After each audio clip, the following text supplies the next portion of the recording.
আমরা একটা ড্রাগন বাগানে এসেছি। এই ড্রাগন বাগানে সাধারণত যে ঘাসগুলো হয় এই ঘাসগুলো মারার জন্য এক ধরনের ঘাস পোড়া ব্যবহার করে।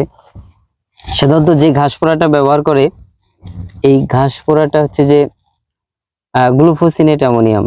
গ্লুফোসিনেট অ্যামোনিয়াম এই গ্রুপে যে ঘাস পোড়া আছে, সাধারণত ড্রাগন বাগানে এই ধরনের ঘাস পোড়াগুলো ব্যবহার করা হয়।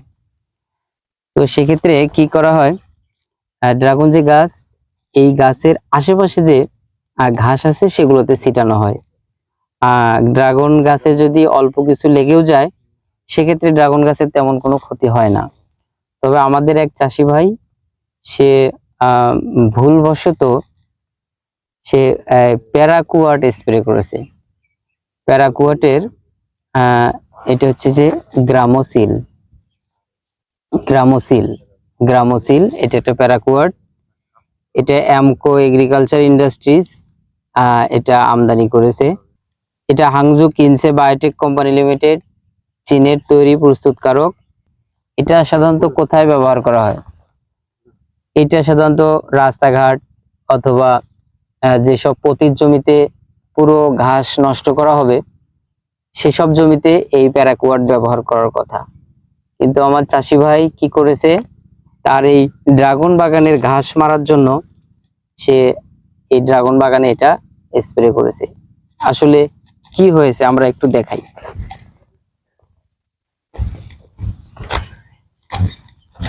আমরা যদি দেখাই, যেমন এই গাছটাতে, এই গাছটা পুরোটা লেগেছে, পুরোটাই পচে যাচ্ছে। এই যে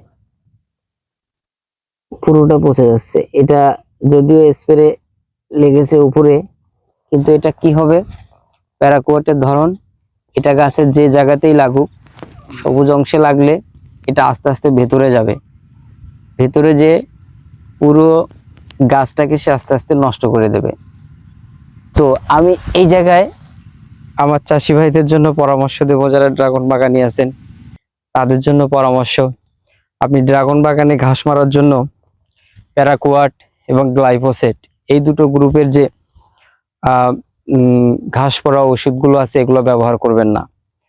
আর ঘাস পোড়া ড্রাগন বাগানে ঘাস পোড়া ব্যবহার করার জন্য আমরা বলি গ্লুফোসিনেট অ্যামোনিয়াম জাতীয় যে ঘাস পোড়াগুলো আছে সেগুলো ব্যবহার করতে। আর ব্যবহার করার সময় অবশ্যই খেয়াল রাখবেন এটা ড্রাগন গাছের গোড়ায় বা ড্রাগন গাছের সবুজ অংশে যেন না লাগে, তাহলে সেই ড্রাগন গাছটাও ক্ষতি হয়ে যেতে পারে। ধন্যবাদ।